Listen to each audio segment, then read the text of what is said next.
Hello everyone, welcome in education point. आज chapter 7 structure organisation in animal पढ़ना है आपको, जिसमें से इस लेक्चर में हम करेंगे सारे टिश्यूज का अरेंजमेंट। ठीक है, कितने टाइप के टिश्यूज हैं, कहाँ कहाँ कौन से टाइप के टिश्यू प्रेजेंट है, उसका क्या फंक्शन है स्पेशली। ओके एंड अगर आप देखोगे बेटा, ये सारी बात हर एक बच्चे को पता है। Cell is the smallest unit of a living organism, then the group of a cell form a tissue, then is a group of a tissue is the form organ and formation of organ system, then form एक particular living organisms। okay बेटा, तो ये सारा आपको पहले से ही बेटा पता है ना। अब इसमें आपके चैप्टर में क्या बताया गया है, अगर हम देखें एनिमल किंगडम में, थोड़ा सा रिवाइज करिए बेटा। एनिमल किंगडम में पॉरीफेरा जो थे सेलुलर लेवल पे थे, मल्टी सेलुलर तो थे बट टिश्यू नहीं बना पाए थे। टिश्यू लेवल ऑफ ओरिएंटेशन आपका कहाँ से आया था, सीलेंट्रेटा, है ना। सीलेंट्रेटा का मेंबर इज अ हाइड्रा, है ना। तो हाइड्रा का सेलुलर अरेंजमेंट क्या है, इस तरीके से भी क्वेश्चन आपसे पुटअप किया जा सकता है, तो पता होना चाहिए आपको। Hydra is made up of a different type of cells, है ना। The number of cells in each okay can be 1000 type of cells. ठीक, ह्यूमन बॉडी के अंदर अगर आपसे बात की जाए ना, बिलियंस ऑफ सेल्स हैं जो अलग अलग फंक्शन परफॉर्म कर रही है। ठीक है, अब ये सेल्स जब ग्रुप बना लेती हैं, group of a similar cell along with the intercellular space, okay, perform a specific function, एक स्पेसिफिक फंक्शन परफॉर्म करें। एक group of a similar type of a cell और डिसिमिलर भी हो सकता है वैसे, group of a similar type or dissimilar type of a cell along with intercellular space perform a specific function called a tissue। ठीक है, ये बात हम पहले बता चुके हैं। ठीक है, अब ये जो सेल है ये क्या करती है आपकी बॉडी में, ये टुगेदर एक साथ फंक्शन, कुछ ना कुछ फंक्शन परफॉर्म कर रही है। ठीक है, मल्टी सेलुलर ऑर्गेनिजम्स में ही टिश्यू मिलेगा आपको, कोई ऐसा मल्टी सेलुलर ऑर्गेनिजम्स जो टिश्यू नहीं हो, एग्जाम्पल ऐसा बहुत सारे हैं बेटा। जैसे कि आपका फंगस हो गया, जैसे आपका पोरीफेरा हो गया, है ना। टिश्यू लेवल पे ये नहीं आया है अभी, याद रखना। यहाँ पे देखोगे, अच्छा अब हमारी बॉडी में different kind of tissues present है। ये वाली बात आपको ये यहाँ पे ना इस पैराग्राफ में सिर्फ यही बताया गया है जो मैंने यहाँ पे बताया। ठीक है, नेक्स्ट पैराग्राफ पे आते हैं। एनिमल टिश्यू, एनिमल टिश्यू को थोड़ा सा कैटेगराइज करो बेटा। एनिमल टिश्यू आपको की बॉडी में ना 4 टाइप के मिलेंगे। एपिथेलियल डिवाइड कर सकते हो बेटा, देखो first one is the epithelial, बहुत थिन है। Epithelial tissue very very thin. ठीक है, ये जनरली आपको एपिडर्मा समझते हो ना, ये आउटर आउटर लाइनिंग पे मिलेगी। चाहे आपकी अंदर वाली लाइनिंग हो, गट वाली लाइनिंग समझ रहे हो, एलिमेंट्री कैनाल के अंदर की लाइनिंग हो, चाहे वो आपकी ऊपर वाली लाइनिंग हो, तो ये बाहर बाहर मिलनी है आपको। ठीक है, दूसरी है connective, epithelial tissue, connective tissue, then muscular tissue, then neural tissue।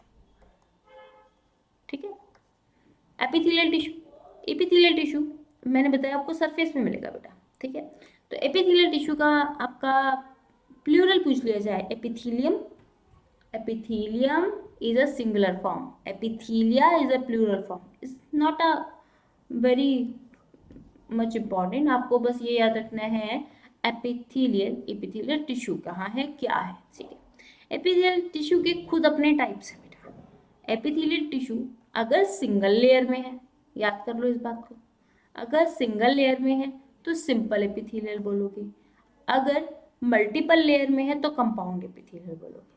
ठीक, सिंपल एपिथेलियल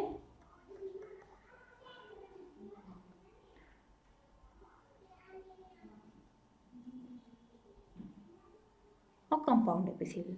सिंपल एपिथेलियल क्या होगा, सिंगल लेयर होगी। ठीक है, कंपाउंड एपिथेलियल क्या होगी, मल्टीपल लेयर्स।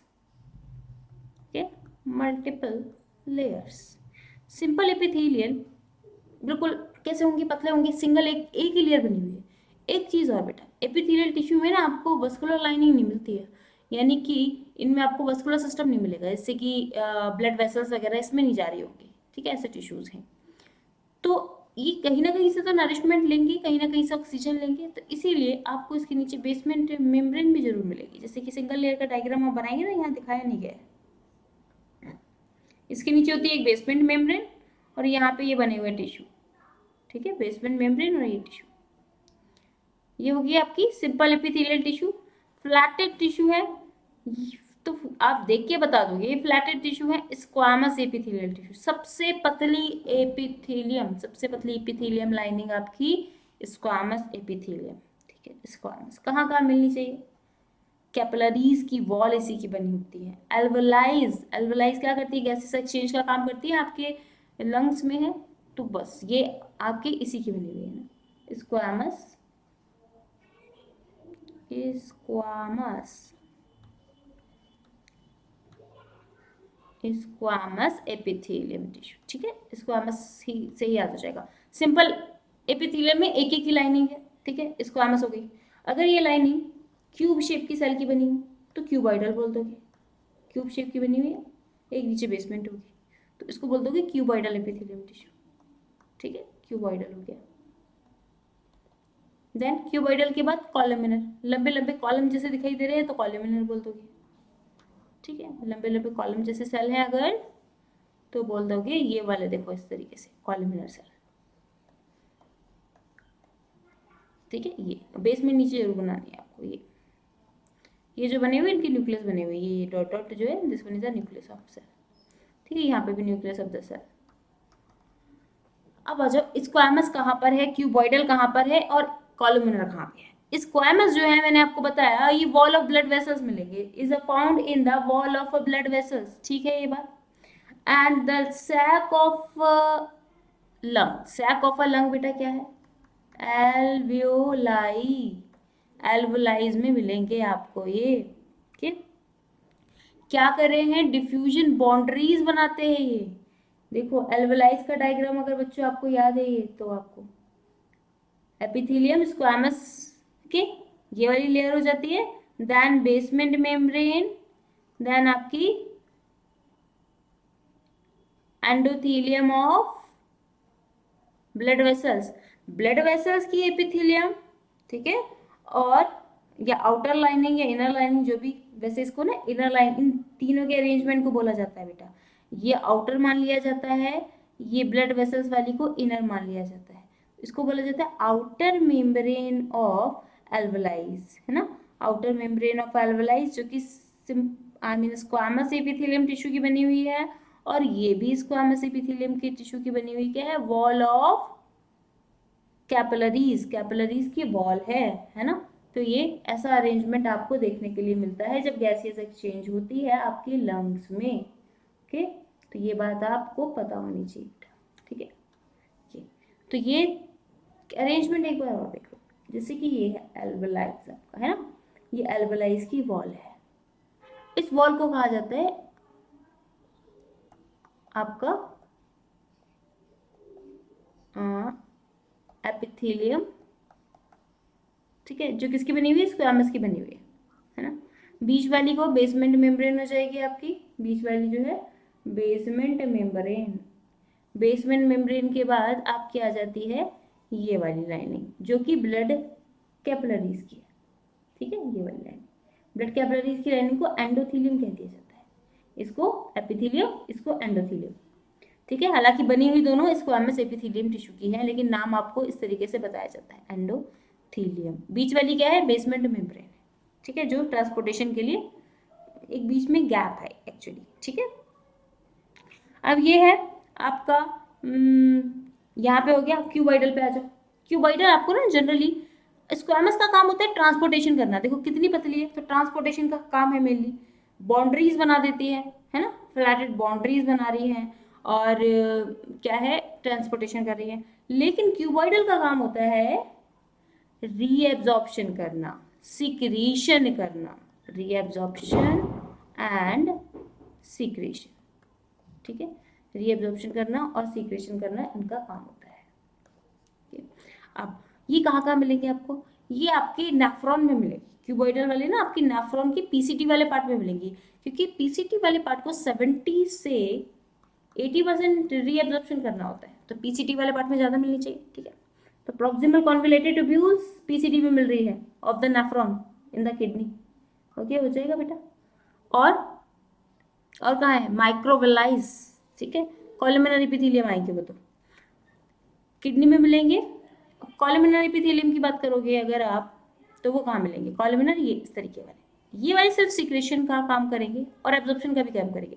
ये रीएब्जॉर्प्शन का कर रहे थे, ये एब्जॉर्प्शन का कर रहे हैं, एब्जॉर्प्शन, ठीक है, और फाइनली सिक्रेशन का भी करते हैं, सिक्रेशन, ठीक है। अच्छा, तो ये कहाँ मिलते हैं आपको, बोलो बेटा, स्मॉल इंटेस्टाइन में, ये स्मॉल इंटेस्टाइन की इनर वॉल में मिलेंगे आपको, ये इस तरीके से, ठीक है। ये देख लो, ये क्या है, फ्री सरफेस में भी may have a microvilli मिल सकते हैं इसमें। they are found in the lining of the stomach and intestine and help in the secretion and absorption, secretion और absorption के लिए रिस्पॉन्सिबल है। स्टमक की लाइनिंग में भी मिल रहे हैं, स्मॉल इंटेस्टाइन की लाइनिंग में भी मिल रहे हैं, सिक्रेशन और एब्जॉर्प्शन कर रहे हैं, सिंपल है, ठीक है। एंड अगर इनके ऊपर सीलिया प्रेजेंट हो जाए बेटा, है ना, तो सीलिया क्या काम करवाते हैं, मॉलिक्यूल्स के मूवमेंट का काम करवाते हैं, है ना, मूव द पार्टिकल्स, पार्टिकल इधर जाओ उधर जाओ उधर जाओ करते हैं ना। तो अगर इनमें सीलिया आ जाए तो सीलिएटेड एपिथेलियम बोल देते हैं, चाहे कॉलमिनर में आ सकते हैं या चाहे क्यूबॉइडल में आ सकते हैं, है ना। क्यूबॉइडल में सीलिया का यहाँ पे हालांकि बताया नहीं गया, कॉमन एग्जांपल बता दिया आपके ब्रोंकाइज में, ब्रोंक्यूल्स में, ब्रोंक्यूल्स कहाँ है बोलो बेटा, आपके रेस्पिरेटरी ट्रैक में, है ना, प्राइमरी ब्रोंकाइज। तो आपके ब्रोंक्यूल्स में क्या मिलते हैं, ये जो क्यूबॉइडल वाले शेप के, देखो पहले आता है प्राइमरी ब्रोंकाइज, प्राइमरी ब्रोंकाइज के बाद और छोटे छोटे पार्ट्स में डिवाइड हो जाते हैं, पहले दो में डिवाइड होंगे, प्राइमरी ब्रोंकाइज, देन प्राइमरी के बाद सेकेंडरी ब्रोंकाइज, देन सेकेंडरी के बाद आपकी बहुत सारी ब्रोंकाइज ब्रोंक्यूल्स में टूट जाती हैं। तो ये ब्रोंक्यूल्स हैं, ब्रोंक्यूल्स में आपको ना क्यूबॉइडल एपिथेलियम के ऊपर सीलिया लगे हुए मिलेंगे। इन सीलिया का काम होता है जो म्यूकस बन रहा है अंदर, है ना, जैसे ही कोई बैक्टीरिया किसी का इन्फेक्शन हुआ म्यूकस बनना स्टार्ट हो जाता है। तो ये म्यूकस जो बन रहा है वो अंदर रहेगा तो वेरी वेरी हार्मफुल, ये बाहर निकलना चाहिए, तो अंदर सीलिया होते हैं, उनको मूव करवा करवा के आपको बाहर निकाल पाते हैं। तो ये जो कफ आ रहा होता है हमारे थ्रोट में, तो ये आपका कहाँ से आ रहा है generally, this one is from your lungs, ठीक है। अच्छा, और ये हो गया आपका, हाँ, they are mainly present in the inner surface of the hollow organs like bronchioles, है ना, bronchioles and your fallopian tube, yes yes is very important। fallopian tube में भी बेटा आपको इसी टाइप का मिलेगा, fallopian tube, fallopian tube में क्या काम करना है हमें, ओवम यहाँ से आया है ना आपके इस ओवरी से, तब इस ओवम को मूव करवाना है आपको। Ovum is a non movable, cilia flagella जैसे कोई भी पार्ट नहीं है उसके पास, तो जो ओविडक्ट के अंदर, या फैलोपियन ट्यूब को ओविडक्ट ही कहा जाता है, उसके अंदर जो सीलिया होते हैं वो ओवम को मूव कराने का काम करते हैं, ठीक है। नेक्स्ट, कुछ जो है आपके टिश्यू वो ग्लैंड की तरह भी काम करते हैं, ओके, सम कॉलमिनर और क्यूबॉइडल टिश्यू, कॉलमिनर भी हो सकते हैं क्यूबॉइडल भी हो सकते हैं, सिक्रेशन करने का काम करते हैं। उनके अंदर एक्चुअली सेल का कलेक्शन ही है ना टिश्यू, तो उनके अंदर कुछ ऐसे सेल्स होते हैं जो कि कुछ सिक्रेशन करने का काम स्टार्ट कर देते हैं, तो उनको कहा जाता है गोबलेट सेल। जैसे यूनिसेलर, देखो कुछ खाली सिंगल सिंगल सेल अगर सिक्रेशन कर रही है तब उनको कह दिया जाता है गोबलेट सेल, याद रखना। यूनिसेलर या ये यूनिसेलर सिक्रेशन, ठीक है, is performed by the which type of a cell, goblet cell. अगर मल्टीपल सेल मिलके ये काम कर रहे हैं तब क्या हो जाएगा आपका, मल्टीपल सेल मिलके अगर ये काम कर रहे हैं तो उसको दो कैटेगरी में डिवाइड किया जाएगा आपका, एक्सोक्राइन एंड एंडोक्राइन, ठीक है, यही बात बताइए। Unicellular consist of located a glandular is called a goblet cells, okay, of the alimentary canal, and the multicellular consisting of the cluster of the cell is a salivary gland.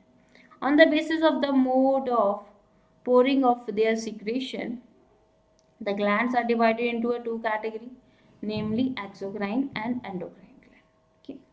Exocrine gland secreted mucus, saliva, airwax, oil and milk, ठीक है। ये देखो क्या है बच्चों, exocrine है आपका and endocrine है ग्लैंड, है ना।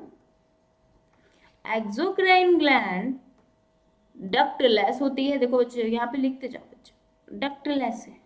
डक्ट क्या होती है? पाइपलाइन से, है ना।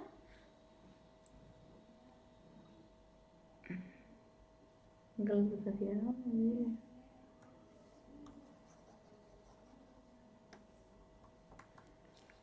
यस, सबसे पहले आपकी है एक्सोक्राइन। एक्सोक्राइन के पास मिलती है आपको डक्ट, ठीक है। एंडोक्राइन के पास आपको डक्ट नहीं मिलती, डक्टलेस होती है ना, डक्टलेस। तो जिस चीज़ के पास डक्ट होगी, डक्ट मतलब ये पाइपलाइंस होगी, तो वो अपना सीक्रेशन अपने आसपास ही करेगा, ठीक है। जिसके पास डक्ट ही नहीं है वो अपना सीक्रेशन ब्लड में छोड़ देता है ना, वो अपना सीक्रेशन छोड़ देते हैं ब्लड में, तो वो होती है एंडोक्राइन ग्लैंड, ठीक है। एक्सोक्राइन ग्लैंड के बहुत सारे एग्जाम्पल हैं, आपकी जितनी भी डाइजेस्टिव ग्लैंड है सबके पास अपने अपने डक्ट है, जैसे लिवर हो गया आपका, है ना, पैनक्रियाज हो गया। पैनक्रियाज आपका हेट्रोक्राइन ग्लैंड है, क्योंकि कुछ टिश्यूज उसमें एक्सोक्राइन के टाइप के हैं, कुछ टिश्यूज में एंडोक्राइन के टाइप के, है ना। एंड एक्सोक्राइन ग्लैंड एग्जाम्पल और बहुत सारे बता सकते हो, स्लाइवा, स्लाइवरी ग्लैंड है आपकी, एयर वैक्स है, बाहर निकल रहा है सिक्रेशन, ऑयल ग्लैंड हो गई, स्वेट ग्लैंड हो गई, है ना, ये सारी आपकी exocrine. Milk gland, yes, milk gland secretion is by the duct, ठीक है। और एक लोकल एरिया में ही सिक्रेशन करते हैं, लेकिन एंडोक्राइन में देखोगे सीक्रेट यहाँ से हो रहे हैं, जैसे पिट्यूटरी ग्लैंड, और एक्शन कहाँ कहाँ दिखाते हैं, आपके थायराइड पे दिखा रहे हैं कुछ, TSH हार्मोन, कुछ आपकी किडनी के ऊपर एड्रिनल ग्लैंड में दिखा रहे हैं, यानी सीक्रेट कहीं और से होते हैं, टारगेट कहीं और होता है, क्योंकि ये ब्लड के थ्रू एक प्लेस से दूसरे प्लेस जा सकते हैं। लेकिन एक्सोक्राइन ग्लैंड का सीक्रेशन तो डक्ट तक ही सीमित है, तो एक लोकल एरिया में ही अपना एक्शन प्रोड्यूस करेंगे, ठीक है। अब यहाँ पे देखोगे endocrine gland do not have the ducts, ये सारी बातें मैंने आपको बता दी है, ठीक है। यस बच्चे, हाँ। अब कंपाउंड एपिथेलियम, कंपाउंड पे आ जाते हैं। कंपाउंड एपिथेलियम क्या है? लेयर के ऊपर लेयर है, is made up of a more than one layer, layer के ऊपर layer, multiple layer of the cell, thus is a limiting role in the secretion and absorption. इसीलिए ये सिक्रेशन और एब्जॉर्प्शन का तो पर्टिकुलर रोल फॉलो नहीं कर पाती है, क्योंकि ना एक के ऊपर एक लेयर चढ़ी हुई है, तो कैसे सिक्रेशन करेंगे। जनरली ये प्रोटेक्शन का काम कर देती है, थिक हो जाती है थोड़ी, प्रोटेक्शन का काम करती है, मैकेनिकल सपोर्ट का काम करती है, ठीक है। And they maintain provide the protection against the chemical and mechanical stress, ठीक है। एक प्रोटेक्शन दे रही है किसी ना किसी ऑर्गन को, कहाँ कहाँ मिलेगी आपको? पूरी स्किन पे, है ना। They cover the dry surface of the skin, moist surface of the your buccal cavity, आपकी बक्कल कैविटी, ठीक है, is made by a compound epithelium tissue, pharynx वाला एरिया आपका, lining of, yes, lining of the salivary duct, salivary duct की lining, and the pancreatic duct की lining, याद रखना, ठीक है। कौन कौन से पार्ट में है बोलो बेटा? आपकी dry surface of your skin and moist surface your buccal cavity, मतलब your oral cavity, and pharynx वाला area, and inner lining of the salivary duct and pancreatic duct, ठीक है। तो ये कंपाउंड एपिथेलियम टिश्यू आपको मिलेंगे। एंड ये हो गए आपके एपिथेलियम टिश्यू खत्म। अब यहाँ पे तीन टर्म बेटा आपको दिए हुए हैं, दो, एक जो सेल्स का कलेक्शन दूसरी सेल से कलेक्टिवली प्रेजेंट होता है, इसको तीन टर्म आपको दिए हुए हैं, tight junction, adhering junction and gap junction. क्या है ये टाइट जंक्शन? जब सेल टू सेल बिल्कुल भी गैप ना हो, ठीक है, हाईली टाइट अरेंजमेंट कर लो बेटा इसको, सेल टू सेल बिल्कुल भी गैप नहीं है, इसको टाइट अरेंजमेंट कर दो, तो ये एक्चुअली क्या करेगा? आपका लीकिंग फिनोमिना को प्रिवेंट करेगा, जैसे कि ये सेल टू सेल बिल्कुल टाइट जंक्शन है ना, तो ये क्या करेगा कि ये सेल का मटेरियल इसमें जा पाए लेकिन ये इधर उधर नहीं जा पाए, यानी कि आपका टिश्यू फ्लूइड में परफॉर्म ना हो पाए, ठीक है। To stop the substance from leaking across a tissue, एक टिश्यू से बाहर ना जा पाए, इसीलिए ये टाइट जंक्शन बना लेता है, ठीक है। कुछ टिश्यू ऐसे हैं जो अडहेरिंग जंक्शन बनाते हैं, तो ये क्या कर रहे हैं? अडहेरिंग जंक्शन का मतलब कि जैसे कि अडहेरेंस होता है तो डिफरेंट ऑब्जेक्ट के बीच में अट्रैक्शन फोर्स, एक ये टाइप का टिश्यू है ए टाइप का, एक ये बी टाइप का टिश्यू है, एक टिश्यू से दूसरे टिश्यू एक अटैचमेंट बना लेता है, ठीक है। उस अटैचमेंट, देखो ये बोल रहे हैं ना, कीपिंग नेबरिंग सेल टुगेदर, अपने आसपास की सेल से अपने नेबर से कनेक्ट हो जाता है, ठीक है।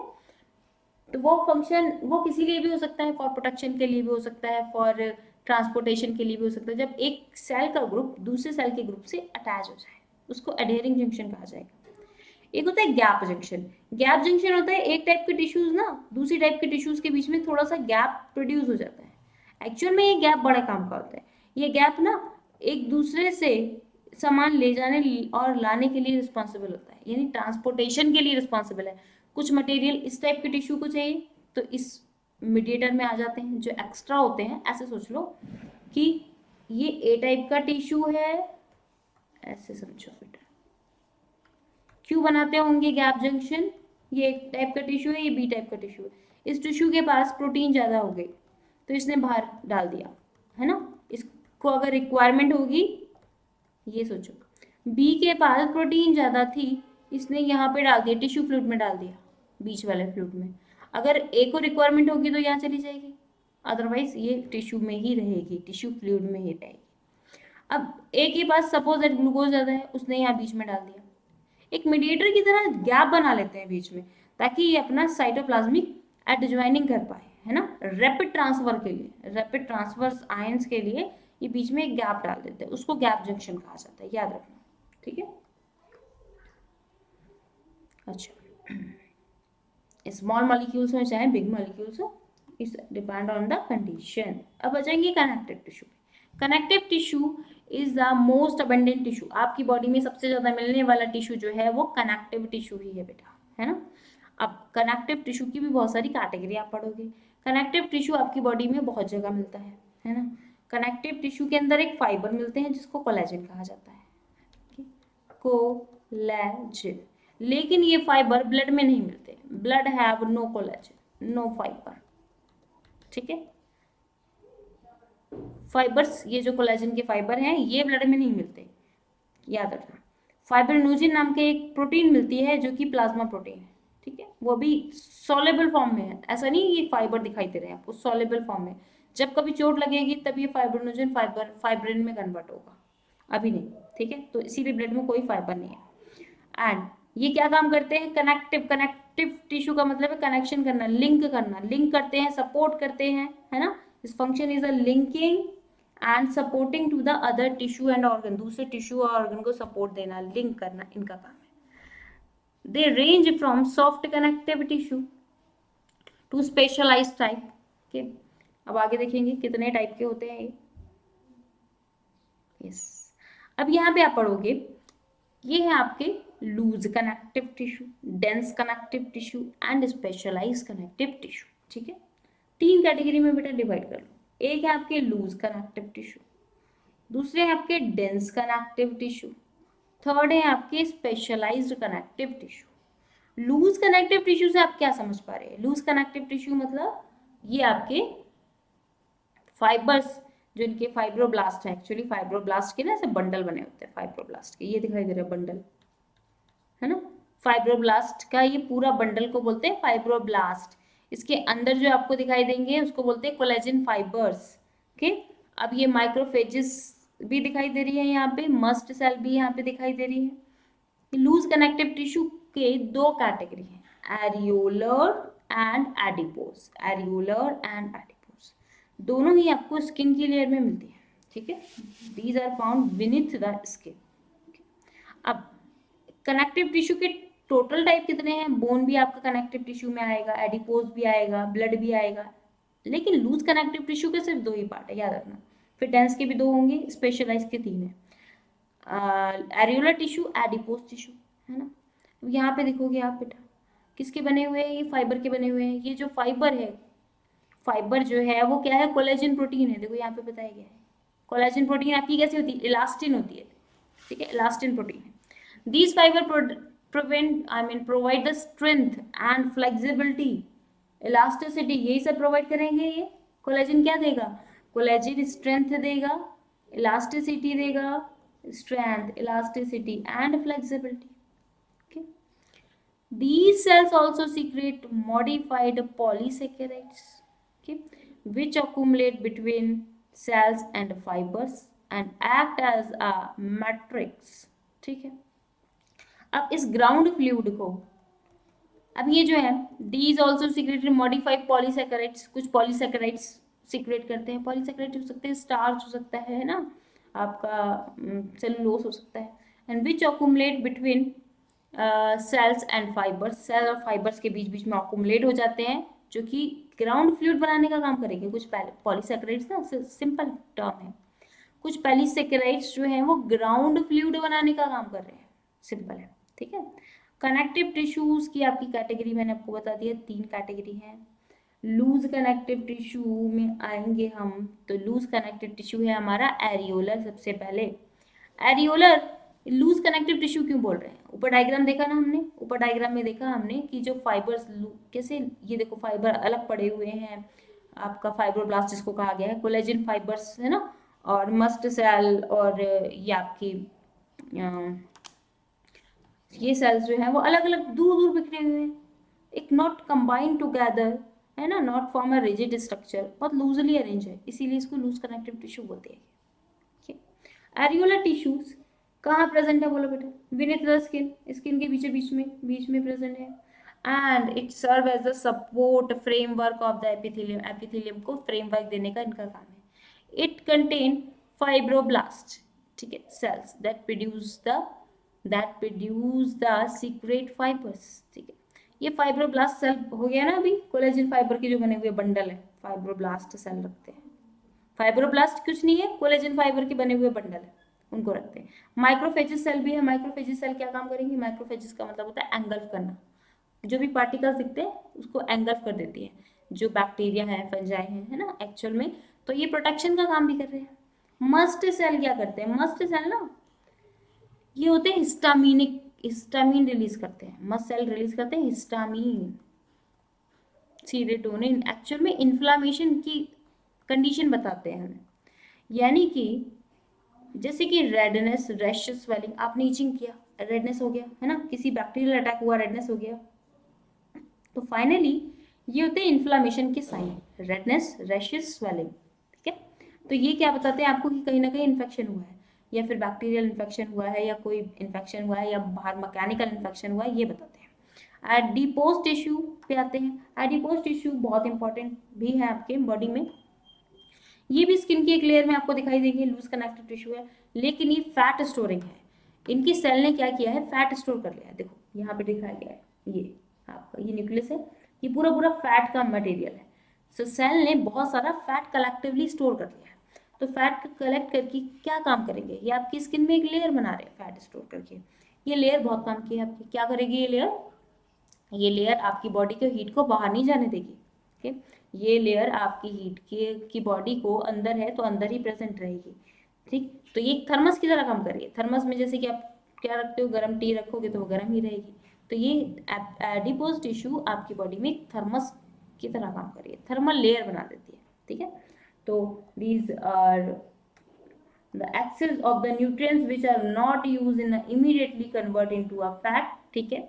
जो एक्सेस अमाउंट ऑफ न्यूट्रिएंट है जो आपका यूज नहीं हुआ है वो फैट में कन्वर्ट हो जाता है, are and stored in the tissue, और ये एडिपोज टिश्यू में जाके स्टोर हो जाता है, कि लिवर में भी स्टोर होता है आपका, एडिपोज टिश्यू में भी स्टोर होता है।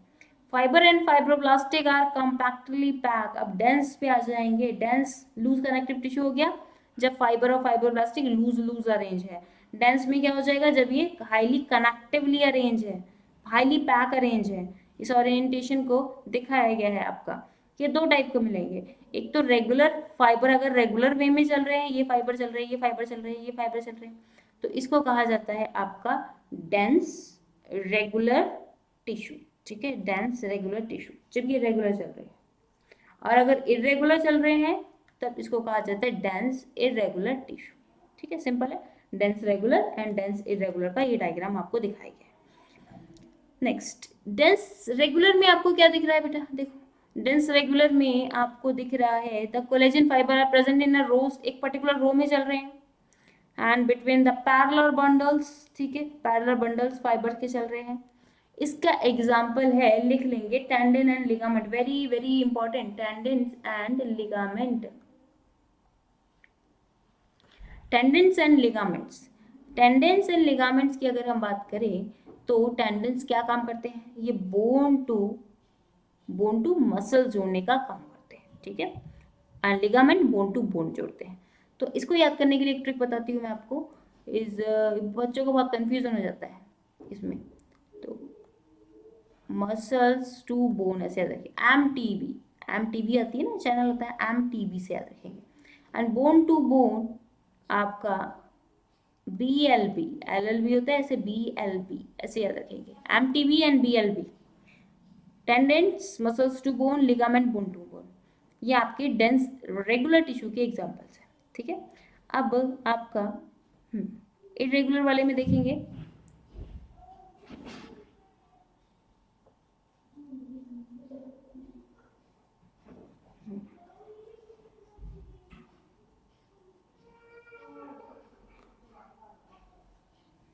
रेगुलर में आप देखेंगे फाइब्रोब्लास्टिक सेल्स जो है, आप ऊपर रेगुलर वाले में देखिए, इरेगुलर वाले में इरेगुलरली अरेंज है ना। इरेगुलर अरेंज का आपका एग्जांपल है tissue which are present in the skin, skin में इरेगुलरली ऐसे अरेंज होंगे, ठीक है। और एग्जांपल स्किन होने, कार्टिलेज तो आपका उसमें आएगा example. Skin is example of irregular dense connective tissue, याद रखना, skin is the example of the irregular connective tissue. Dense connective tissue बेटा हमने देखा, डेंस कनेक्टिव टिश्यू दो टाइप के देखे, एक तो रेगुलर रोज है जिसमें ओके रेगुलर रोज प्रेजेंट है, तो रेगुलर डेंस कनेक्टिव टिश्यू बोल दिया उसको। जिसमें इरेगुलर जैसी रोज जा रही थी उसको हमने बोल दिया इरेगुलर। एक्चुअल में पूछा जा सकता है बेटा ये रोज किस चीज की है, ये रोज है फाइबर्स आपके, है ना। ये फाइबर किसके बने हुए, कोलेजन के, कोलेजन प्रोटीन के बने हुए फाइबर्स हैं, याद रखना। इसीलिए जो एनिमल है, एनिमल में सबसे ज्यादा मिलने वाली protein is a collagen protein, okay. Most abundant protein in the animal world is a collagen protein, क्योंकि कनेक्टिव टिश्यू सबसे ज्यादा प्रेजेंट है पूरे बॉडी में। कनेक्टिव टिश्यू में जो प्रोटीन प्रेजेंट है उसको कहा गया आपका कोलेजन। एक्चुअली फाइबर्स हैं ये, है ना, कोलेजन फाइबर्स। तो ये फाइबर किसी ना किसी चीज के बने होंगे, तो ये प्रोटीन के बने होते हैं जिनको कहा गया कोलेजन प्रोटीन, क्लियर। तो ये कोलेजन प्रोटीन इसीलिए हमारी बॉडी में या फिर सारे एनिमल की बॉडी में प्रेजेंट हो गए, यस। सारे एनिमल्स की बॉडी में सबसे ज्यादा मिलने वाली protein is a collagen protein, याद रखना। कोलेजन प्रोटीन है कहाँ पे ये भी आपको पता होना चाहिए, कनेक्टिव टिश्यू के अंदर। किस फॉर्म में है, फाइबर्स के फॉर्म में है, क्लियर। तो हमने देख लिया बेटा कौन कौन से देख लिया हमने, लूज कनेक्टिव टिश्यू देख लिया, डेंस कनेक्टिव टिश्यू देख लिया। डेंस कैसे हैं, बिल्कुल चिपके हुए हैं पास पास, है ना। और इनके फाइबर्स या तो रो में अरेंज होंगे या फिर इरेगुलरली अरेंज होंगे। अगर तो रो में अरेंज है तो इसका एग्जाम्पल है आपका tendon and ligaments. Tendons and ligaments, okay. Tendons क्या काम करते हैं आपका, बोन टू मसल्स को जोड़ने का काम कर रहे हैं, या मसल्स टू बोन बोल सकते हो, ओके। ये मैंने अपना हैंड ऐसे पिचअप किया, ओके, ये दिस वन। तो ये क्या मुझे दिखाई दे रहा है, यहाँ पे टेंडेंस दिखाई दे रहे हैं। लिगामेंट्स कहाँ होते हैं, बोन टू बोन ज्वाइन करने का काम कर रहे होते हैं। कई बार ऐसा होता है कि किसी पर्सन एक्सीडेंटली कुछ कहते हैं ना कि फ्रैक्चर तो नहीं हुआ लेकिन लिगामेंट्स ब्रेक हो गए, तब बैंडेज को अप्लाई किया जाता है यहाँ पे, because ligaments bone to bone present है। ये कई बार ब्रेक हो जाते हैं लेकिन रिकवर भी हो जाते हैं जल्दी, क्योंकि प्रोटीन है के डिवाइड करके रिकवर हो जाती है बनी हुए। एक्चुअल में ये फाइबर्स रिकवर कर जाते हैं। अब फाइनली एक कनेक्टिव टिश्यू आपका बचा। तीन टाइप के कनेक्टिव टिश्यू पढ़े हमने, तीन प्रकार के, है ना। एक फाइनली बचा, this one is a specialized connective tissue. Specialized connective tissue में आपके क्या क्या आएंगे बेटा, स्पेशलाइज्ड कनेक्टिव टिश्यू में दो पार्ट में आप इसको डिवाइड करेंगे। हाँ, डेंस इरेगुलर का मैंने आपको नहीं बताया ना एग्जाम्पल। डेंस रेगुलर के एग्जाम्पल तो हो गए आपके tendons and ligaments, and dense irregular का एग्जाम्पल है आपकी स्किन, ओके। स्किन के जो प्रेजेंट कोलेजन फाइबर्स हैं। एक तो स्किन जो है ना हमारी सबसे लार्जेस्ट ऑर्गन है, आपको पता है, skin is our largest organ, और उसमें पूरे में डिस्ट्रीब्यूटेड है ये कोलेजन फाइबर्स, इरेगुलर टाइप से डिस्ट्रीब्यूटेड है। तो इरेगुलर डेंस कनेक्टिव टिश्यू का एग्जाम्पल ना आपकी स्किन है, याद रखना। हाँ, अब यहाँ पे आ जाओगे आप नेक्स्ट। स्पेशलाइज कनेक्टिव टिश्यू को दो टाइप में डिवाइड किया गया है। दो टाइप कौन से हैं, एक तो है सॉलिड स्पेशलाइज कनेक्टिव टिश्यू, दूसरे हैं फ्लूइड वाले। फ्लूइड वाले को आप बेटा बोल सकते हो वस्कुलर कनेक्टिव टिश्यू। फ्लूइड वाले is also called a vascular connective tissue. सीटी लिख देती हूँ यहाँ पे मैं, है ना। ये स्पेशलाइज की दो कैटेगरी आएंगे आपको। सॉलिड वाले में आप देखोगे बोन एंड कार्टिलेज को, बोन एंड कार्टिलेज इंपॉर्टेंट है। एंड फ्लूइड कनेक्टिव टिश्यू में आप देखोगे ब्लड एंड लिम्फ को, ब्लड एंड लिम्फ। ओके, ये है। अब बोन क्या है, बोन और कार्टिलेज देखो। बोन जो है आपकी have a hard and non pliable. Pliable का मतलब हर बच्चे को पता होना चाहिए। प्लायबल, प्लायबल आपके एग्जाम में कहीं पे आ गया तब आप क्या करोगे। प्लायबल का मतलब होता है फ्लेक्सिबल, याद रखना, यहीं पे लिख लेंगे बेटा। Pliable means flexible, bone is not pliable, जबकि cartilage is the pliable. Okay, cartilage आपके प्लायबल हैं। एंड देखो यहाँ पे लिखा हुआ है cartilage is the pliable, bone is a hard non pliable. इसका देखो एक टिश्यू का मैंने पार्ट लिया है, टिश्यू के अंदर है सेल्स, है ना। इसके बाहर बाहर का area is the intercellular space. Intercellular space में जो कंपोनेंट प्रेजेंट होता है इसको कहा जाता है मैट्रिक्स। Okay, matrix. जैसे कि ब्लड है आपका, ब्लड है, ब्लड का मैट्रिक्स क्या है, ब्लड प्लाज्मा, प्लाज्मा मैट्रिक्स है। और ब्लड के अंदर सेल्स घूम रही हैं, WBC, RBC, प्लेटलेट, है ना। अब बोन में क्या है, बोन का जो मैट्रिक्स होता है ना वही सॉलिड होता है, इसीलिए इसको सॉलिड कनेक्टिव टिश्यू में रखा गया है। याद रहेगा, बोन का मैट्रिक्स ही सॉलिड होता है। एक्चुअली बना किसका है, ये कैल्शियम सॉल्ट्स का बना हुआ है, rich in the calcium salts. ये बात यहाँ पे लिखी हुई है कहीं पे। Yes, the ground substance, ground substance को क्या बोलते हैं, मैट्रिक्स बोलते हैं, याद रखना। Ground substance is called a matrix. Matrix इसका बना हुआ है, कैल्शियम का बना हुआ है, calcium salts. And also a collagen fibre. Collagen fibre तो हमें चाहिए ना मजबूती के लिए, है ना। जहाँ देखो कोलेजन फाइबर का काम ही होता है कि टिश्यू को एक स्ट्रेंथ देना, है ना, उसका एक फ्रेमवर्क बनना। तो यहाँ पे कोलेजन फाइबर भी मिलेगा आपको।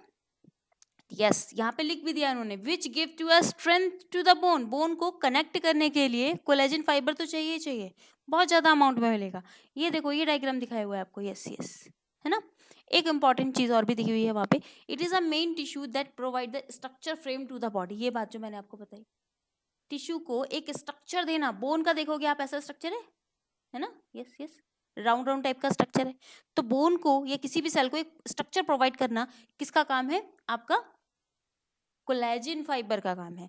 बोन का आपकी बॉडी में बोन क्या करती है बेटा, आपकी बॉडी में बोन आपके ऑर्गन को सपोर्ट देती है, आपके ऑर्गन को सपोर्ट प्रोवाइड करती है, आपके ऑर्गन को प्रोटेक्शन देती है। Yes, okay, and yes, bone क्या दे रही है, सपोर्ट दे रही है, प्रोटेक्शन का काम कर रही है। ओके, किसको, आपकी बॉडी के ऑर्गन और टिश्यूज को, सॉफ्ट ऑर्गन और टिश्यू को सपोर्ट और प्रोटेक्शन का काम दे रही है। जैसे कि आपकी लंग्स हैं, रिब्स को प्रोटेक्शन का काम दे रही है ना, इस तरीके से। And the bone cell, bone cell का नाम याद कर लेना बेटा, ऑस्टियोसाइट। बोन के लिए हर जगह ऑस्टियो ऑस्टियो वर्ड यूज होता है, तो bone cell is called osteocytes. जबकि कार्टिलेज की सेल को, ये डिफरेंस आ जाते हैं जब आप बोर्ड में होते हैं, बोर्ड में कार्टिलेज और बोन में डिफरेंस आ जाता है, ठीक है। बोन की सेल को ऑस्टियोसाइट कहा जाता है और कार्टिलेज की सेल को कॉन्ड्रोसाइट कहा जाता है। कॉन्ड्रोसाइट याद रखना पड़ेगा ये आपको नाम, कॉन्ड्रोसाइट, ठीक है। कार्टिलेज की सेल को कॉन्ड्रोसाइट, बोन की सेल को ऑस्टियोसाइट्स, ठीक है। अब एक इंपॉर्टेंट बात आने वाली है, इसको मैं ग्रीन कलर से अंडरलाइन कर रही हूँ, this one is very very important. Yes, ये जो ऑस्टियोसाइट्स हैं, जो सेल्स हैं बेटा, उनके बीच बीच में ना आपको स्पेस दिखाई देगा। इन सेल्स के बीच बीच में जो स्पेस होता है उसको कहते हैं लैक्यूनी। एक्चुअल में ये वाला जो पार्ट है, ये स्पेस, इन सेल के बीच में ना जो स्पेस है, ये पूरा space, this one is called a lacunae. जो मैंने ग्रीन ग्रीन पार्ट से बनाया है, इनको कहा जाएगा लैक्यूनी। एक को लैक्यूना कहा जाएगा और बहुत सारे को लैक्यूनी। तो सारे ये स्पेस है ना, इनका नाम याद कर लोगे बेटा आप, लैक्यूनी कहा जाएगा। ये प्रेजेंट है ऑस्टियोसाइट के बीच बीच में जो स्पेस है, ऑस्टियोसाइट्स के बीच बीच में जो स्पेस है उसको लैक्यूनी कहा जाएगा। कभी भी आपने बोन को ध्यान से देखा हो तो स्पंजी बोन होती है, बोन के बीच बीच में थोड़ा थोड़ा स्पेस दिखाई देता है, दिखाई देता है। कभी आपने बोन को ध्यान से देखा हो तो बोन के बीच बीच में ना ऐसे स्पेस स्पेस दिखाई देता है, तो एक्चुअली वो क्या है, लैक्यूनी है, lacunae. Yes, limbs bone such as a long bone of the legs, thigh की बोन जो है आपकी, femur bone is longest bone. आपकी बॉडी में क्या काम कर रही है, आपकी बॉडी का वेट को बियर करने का काम कर रही है and serve the weight bearing function. And they also interact with skeletal muscles attachment to them to bring our about the movements. ठीक है, limbs की muscles क्या काम कर रही है ना, स्पेशली आपकी लेग्स की मसल्स क्या काम कर रही है बेटा, मूवमेंट का काम कर रही है, सिंपल सी बात है. Bone marrow, yes bone marrow पे आ जाते हैं. This one is very very important. Bone marrow बेटा दो टाइप के मिलेंगे आपको, रेड बोन मैरो और येलो बोन मैरो. ठीक है, रेड बोन मैरो यहाँ पर है स्पंजी. ये बात देख लो एक बार, ये होती है आपकी स्पंजी बोन यहाँ यहाँ है ना, और ये होती है आपकी लॉन्ग सिंपल बोन. ठीक है, याद रखना. स्पंजी बोन में आपको मिलते हैं रेड बोन मैरो, जो आपका प्रोडक्शन होता है आरबीसी का, डब्ल्यूबीसी का, प्लेटेलेट्स का, वो आपके रेड बोन मैरो से होता है, स्पंजी वाली बोन से. ये येलो कलर का जो मैंने बनाया, this one is a yellow bone marrow. हालांकि येलो बोन मैरो भी आपका ब्लड प्लेटेलेट्स और डब्ल्यूबीसी का प्रोडक्शन करती है, लेकिन इस इन इमरजेंसी में जब आपकी बहुत ज़्यादा रिक्वायरमेंट है, ठीक है, ब्लड की बहुत ज़्यादा रिक्वायरमेंट है, आरबीसी की, डब्ल्यूबीसी की जब बहुत ज़्यादा रिक्वायरमेंट है, तब वहाँ पे प्रोडक्शन होगा. ठीक है, तो bone marrow in some bone is a site for the production of a blood cell. अच्छा, तो कार्टिलेज के बारे में देखते हैं. कार्टिलेज के बारे में क्या हो गया, कॉन्ड्रोसाइट सेल है ये. अच्छा, small cavity with in the matrix. इनमें ना जैसे वहां पे मिल रही थी आपको कैविटीज मिल रहे थे जिसके लैक्यूनी कहा गया था, यहाँ बहुत स्मॉल स्मॉल कैविटी होंगे. मैट्रिक्स भी है इसमें. ठीक है, मैट्रिक्स क्या होता है, ग्राउंड फ्लूइड होता है, याद रखना. ठीक है, most of the cartilage in vertebrates. Yes, हमारे में क्या है ना, जब हम एम्ब्रियोनिक स्टेज में होते हैं तब हमारा, याद रखना, जब हम एम्ब्रियोनिक स्टेज में होते हैं तब हमारा जो एंडोस्केलेटन है is made by a cartilage. Then जैसे जैसे एम्ब्रियो में डेवलपमेंट होता है वो बोन में कन्वर्ट हो जाता है, याद रखना. And the cartilage in the vertebrates is replaced by a bone in adults. Cartilage आपके बॉडी में अब कहाँ कहाँ एग्जिस्ट करता है, your air pinna, your tip of a knows, and yes and outer joint of year लिखा हुआ है ना, ये ईयर पिन्ना ही है बेटा, ये वाला ear pinna. And between the joints, bone to bone जहाँ जॉइंट्स हैं वहाँ मिलेगा आपको. एंड वर्टिबल कॉलम के बीच में है ना, ये लिम्स और हैंड, ये है ना आपके लिम्स एंड हैंड्स के जॉइंट्स में मिलेगा. और जो वर्टिबल कॉलम है, वर्टिबल कॉलम के बीच में होती है इंटरवर्टिब्रल डिस्क. इंटरवर्टिब्रल डिस्क जो एक्चुअली है वो कार्टिलेजिनस पैड होते हैं, इंटरवर्टिब्रल डिस्क. ठीक है, वो भी कार्टिलेज के बने हुए हैं. अब नेक्स्ट है आपका ब्लड एंड लिम्फ. ब्लड के बारे में आपका पूरा डिटेल में 17 और 18 चैप्टर में बताया गया है. थोड़ा सा मैं यहाँ पे आपको बताती हूँ. ब्लड आपका वस्कुलर कनेक्टिव टिश्यू है, लिक्विड कनेक्टिव टिश्यू है ना. इसका जो मैट्रिक्स होगा वो पूरा लिक्विड है ना. और ये आपका ब्लड बहुत सारे काम कर रहा है ना, सर्कुलेशन का काम कर रहा है, and is helps to in transportation of the various type of substance. O2 पहुंचाने का काम, मेनली तो O2 पहुंचाने का काम है, न्यूट्रिएंट पहुंचाने का काम है ना, हार्मोन पहुंचाने का काम है. ब्लड बहुत सारे ऐसे फंक्शन कर रहा है आपका. ठीक है,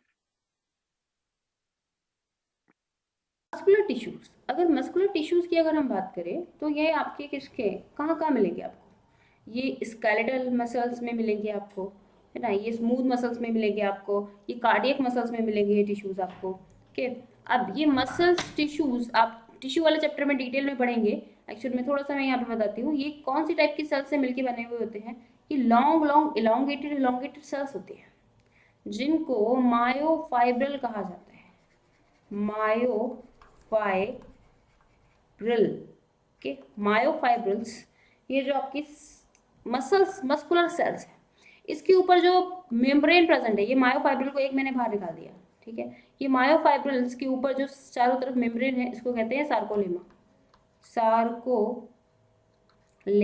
इसको कहते हैं सार्कोलेमा. ठीक है, इसके ऊपर जो अराउंडेड मेम्ब्रेन है इसको बोलेंगे सार्कोलेमा. इसकी मस्कुलर जो टिश्यूज हैं वो टिश्यू किसी न किसी सेल से मिलके बना है ना, उन सेल को मायोफाइब्रिल बोल रहे हैं. और ये सेल ऐसी है actually, this one is a elongated cells. याद रखना, this one is a elongated cell.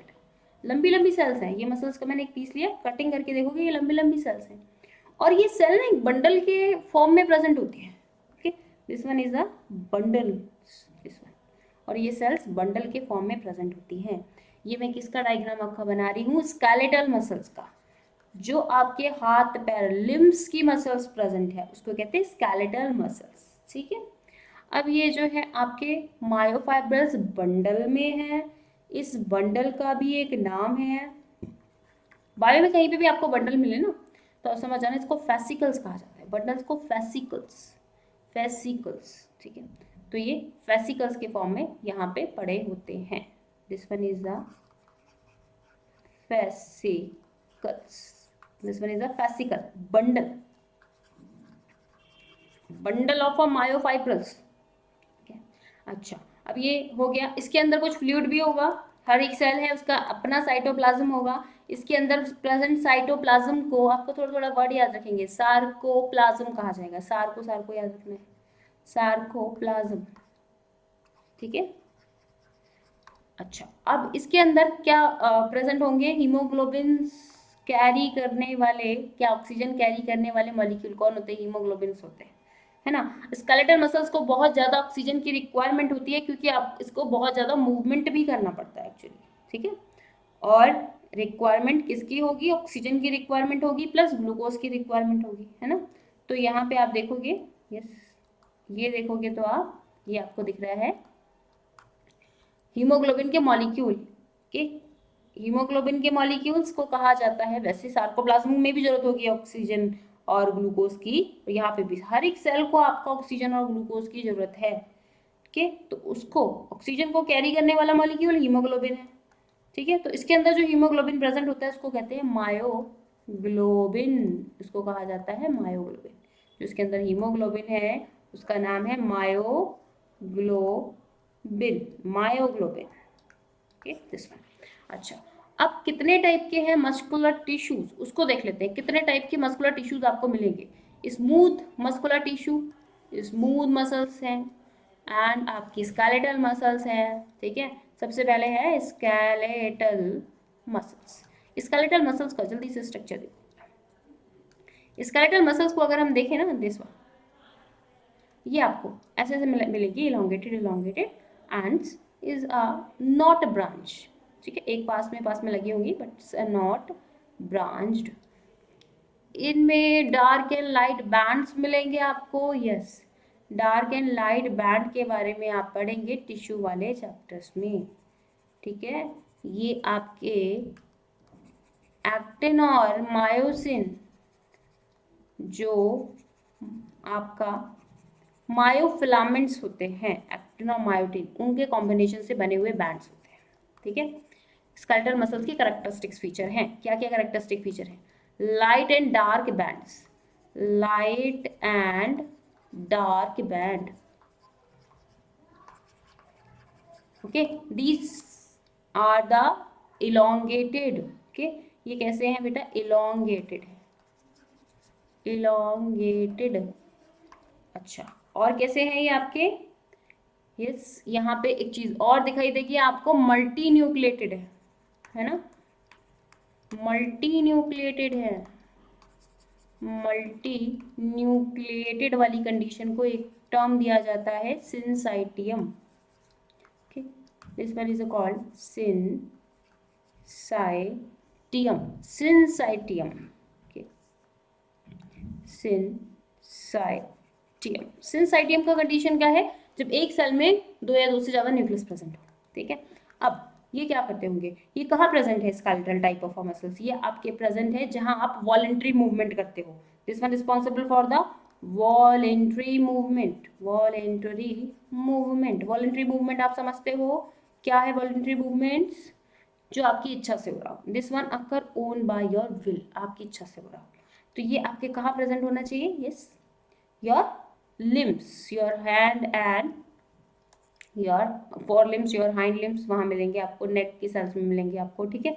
जहाँ जहाँ पे आप अपनी इच्छा से मूवमेंट कर सकते हैं वहाँ पे आपको ये मिलेंगे, ठीक है। अच्छा, और इसमें क्या क्या मिलेगा, इसके अंदर वही होगा, सार्कोप्लाज्म भरा हुआ है, इसके आउटर मेम्ब्रेन को सार्कोलेमा बोलेंगे, ठीक है। कि क्या ब्रांच होते हैं, नो, नॉन ब्रांच्ड, याद रखना, नॉन ब्रांच्ड। इसके बाद आते हैं स्मूथ पे, स्मूथ नाम से क्लियर हो रहा है, smooth muscles, smooth muscles, smooth muscles के टाइप के जो आपकी मसल्स हैं वो ना आपको ऐसे मिलेंगे बेटा, इस तरीके से, इसको इसको ना विसरल मसल्स भी कहा जाता है, क्योंकि आपको विसरल ऑर्गन में मिलेगी, जो कि आपका इनवॉलेंट्री एक्टिविटीज करते हैं। अच्छा, क्या आगे से ये राउंड टाइप की है? नहीं ना, ये देखो आगे से राउंड है ना, ये कैसी है? बंद है आगे से। इस स्ट्रक्चर को एक साइंटिफिक टर्म दिया जाता है फ्यूसीफॉर्म, फ्यूसीफॉर्म, फ्यूजीफॉर्म, ठीक है।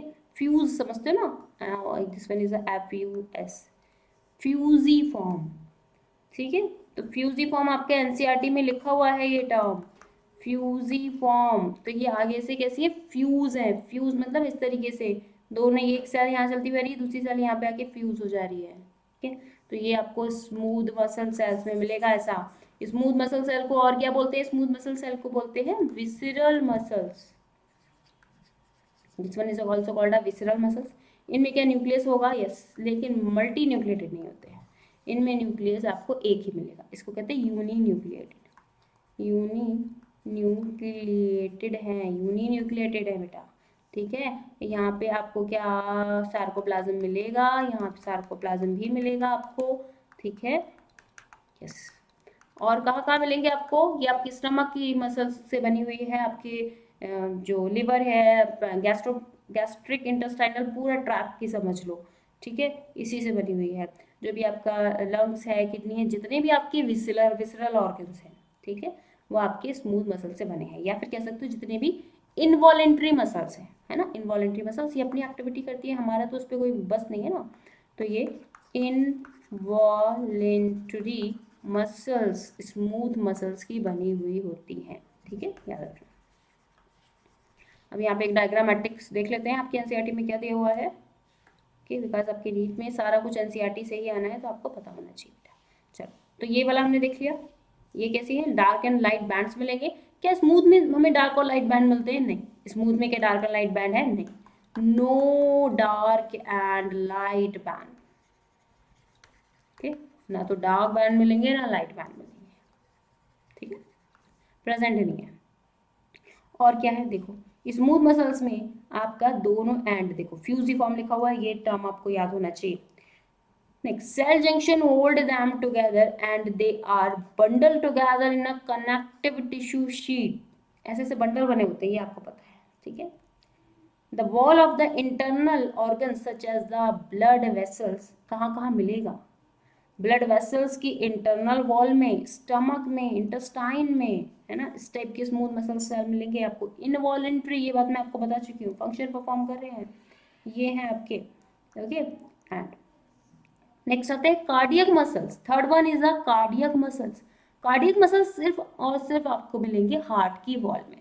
This one only present in a heart wall, ठीक है। एंड ये होते कैसे? Is a very extremely contractile tissue होते हैं। Actually this one is a very contractile tissue, देखो यहाँ पे लिखा हुआ भी है, इट्स वेरी कॉन्ट्रैक्टाइल टिश्यू।